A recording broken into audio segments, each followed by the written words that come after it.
Que é isso, cara, eu tenho vontade de compartilhar 1000 coisas com vocês, mas eu sei que aqui não vai ser o lugar. Todos nós usamos máscaras no nosso dia a dia para realizar diferentes tarefas, para realizar diferentes competências. Eu aqui falando com vocês sou uma pessoa, eu no meu dia a dia sou outra, todos nós temos essas máscaras. Por que eu tô falando isso? Ontem a Kéfera fez um vídeo no canal dela falando sobre a pressão que ela sente no dia a dia dela pelo fato de ela ter um canal que é para adolescentes, que ela fala para adolescentes, ela tá há 7 anos fazendo isso e ela se consolidou por causa das merdas que ela fala, por causa das besteiras que ela fala nesse canal.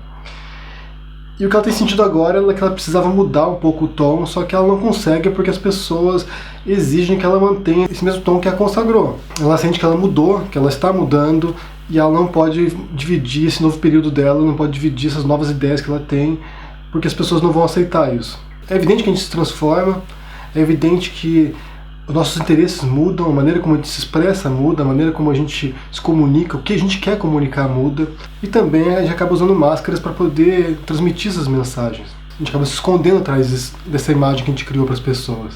Não é apenas a Kéfera que sente isso. Muitos escritores, muitas personalidades sentem que precisam se esconder atrás dessas máscaras.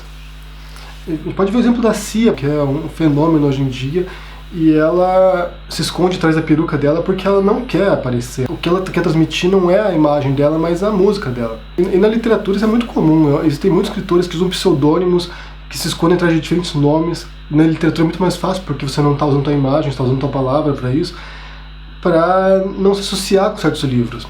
Por exemplo, a Rowling. A Rowling fez sucesso com Harry Potter, foi um livro que estourou mundialmente, que vendeu muitos milhões de exemplares, e quando ela foi escrever um livro mais sério, que não era para adolescentes, que não era para crianças, ela se escondeu atrás de um pseudônimo, para os livros policiais dela. São raríssimos casos de pessoas que atingem diferentes tipos de público sem precisar se munir de certas máscaras para isso. Porque o teu público, aquele público que você já conquistou, vai sempre exigir o mesmo. Isso faz parte da indústria cultural, isso faz parte como o mercado, como a cultura de massas se movimenta, ela sempre fornece o mesmo para as pessoas. E uma vez que as pessoas se habituam com a sua linguagem, uma vez que as pessoas se habituam com os seus temas, elas vão querer sempre isso. Elas não querem renovação, elas não querem transformação, elas não querem que você cresça, elas não querem ver o seu crescimento. Eu fico imaginando como foi, por exemplo, para Sandy Júnior, né? Quando eles separaram a dupla e foram fazer cada um suas coisas. O Júnior, que queria tocar jazz, a pressão que eles não sofreram para fazer isso. Eles cresceram, eles começaram crianças, começaram tocando juntos, cantando música sertaneja, e ao longo da carreira foram crescendo para música pop.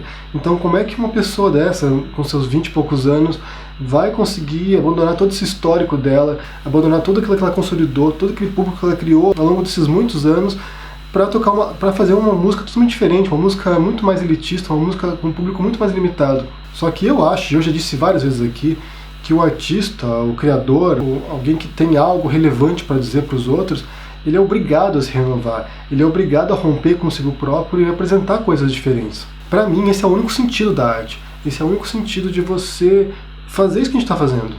Se você for um escritor, for um artista, for um cineasta, for um cantor, for um ator, qual é o sentido de você passar a vida inteira fazendo a mesma coisa, gente? São os desafios que nos compelem adiante, são os desafios, são as dificuldades que nos ensinam e que fazem com que a gente cresça. A Kéfera, ela se identifica como uma atriz, já fez filmes, já fez outras coisas, faz peças de teatro, deve sentir isso agora, deve estar sentindo essa necessidade de mudança, essa necessidade de se superar. Ninguém quer ficar associado com aquilo que fazia quando tinha 16, 17 anos. Na medida que você vai crescendo, na medida que você vai chegando nos 25, nos 30, nos 40, você vai sentindo essa necessidade essencial de se renovar. E de falar daqueles assuntos que estão te preocupando. Porque as suas preocupações quando você tem 15 anos não são as preocupações que você tem aos 30. São muito diferentes. Os livros que eu escrevia quando tinha 20 anos são muito diferentes dos livros que eu escrevo agora aos 36. Porque os interesses mudam e a nossa percepção da realidade muda também. E eu achei engraçado porque a Kéfera mencionou que ela queria fazer vídeos de filosofia, por exemplo, e essa é a fórmula para o fracasso. Essa é a verdade. Uma das razões por que esse canal aqui cresce lentamente, ou o próprio canal que eu tenho com a minha esposa, que é o Henry Denise, que a gente fala das nossas viagens, fala das nossas impressões como imigrantes, como viajantes, porque a gente tenta abordar assuntos que a gente pensa serem essenciais, que a gente pensa serem importantes para o público.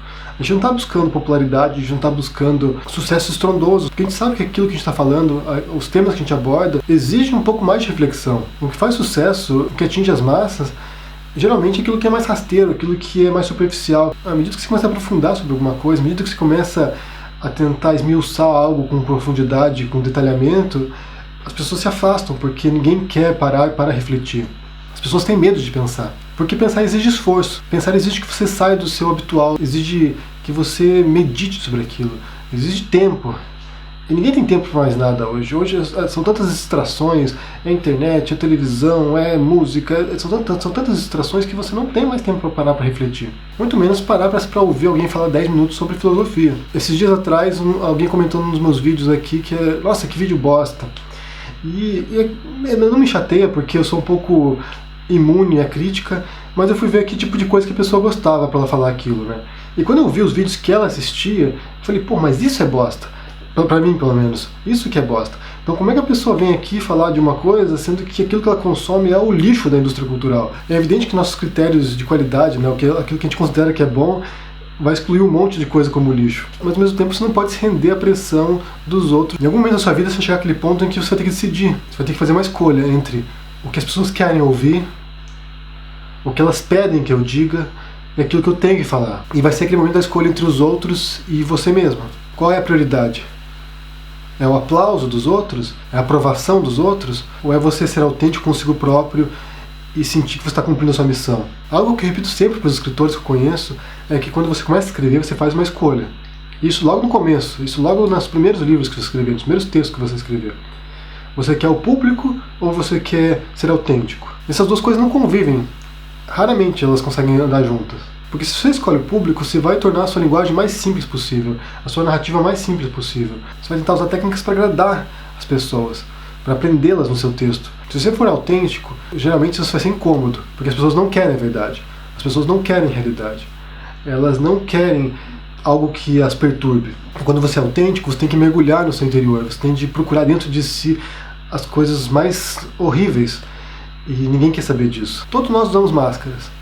Mas em algum momento você tem que saber também tirar essas máscaras. Não se ficam pegadas na cara e você não sabe mais distinguir quem é você. Você passa a viver a imagem que você criou e que as pessoas não querem que você abandone. Alguns dias atrás eu perguntei para vocês quem é você. E essa é uma pergunta muito mais profunda do que ela pode parecer inicialmente. Porque a gente mesmo não sabe o que nós somos. Nós somos uma construção, nós somos um processo. O filósofo Heráclito dizia que um homem não pode entrar no mesmo rio 2 vezes. Porque o rio já mudou e o homem já mudou. Isso é fantástico, porque nós somos essa transformação. As nossas ideias, nossas ambições mudam constantemente. A gente cria uma imagem, mas essa imagem estática, ela jamais vai representar a gente. Então o meu conselho para a Kéfera e o meu conselho para todos vocês que assistem, que são escritores, que são artistas, que são pessoas tentando viver da arte, é não se prenda às imagens que vocês criaram. Não se prenda às pressões das pessoas que querem dizer o que vocês devem ser. Porque isso é muito triste. Quando você chegar ao fim da sua carreira, quando você já tiver muitos anos de carreira, muitas décadas de carreira, é muito provável que se você se ateve à pressão popular, que você sinta que aquilo que você fez foi vazio. É incrível receber aplausos, é incrível receber a aprovação das pessoas. Mas eu acho que é muito mais incrível e é muito mais satisfatório quando você sente que você disse aquilo que você deveria ter dito. E que nesse processo de transformação seu, você ajudou outras pessoas a se transformarem também. Qual é a máscara que você veste e que você tem medo de tirar? Talvez você tenha vergonha de responder no comentário aqui. Eu teria. Mas isso é pra vocês. Isso é pra vocês se indagarem. Isso é pra vocês questionarem. E pra vocês analisarem se vocês estão seguindo o caminho que vocês realmente gostariam de seguir. Se você gostou desse vídeo, dê um joinha aí embaixo, deixe seu comentário. Assine o canal se não assina ainda. E a gente se vê por aí. Abraço e até mais. Tchau.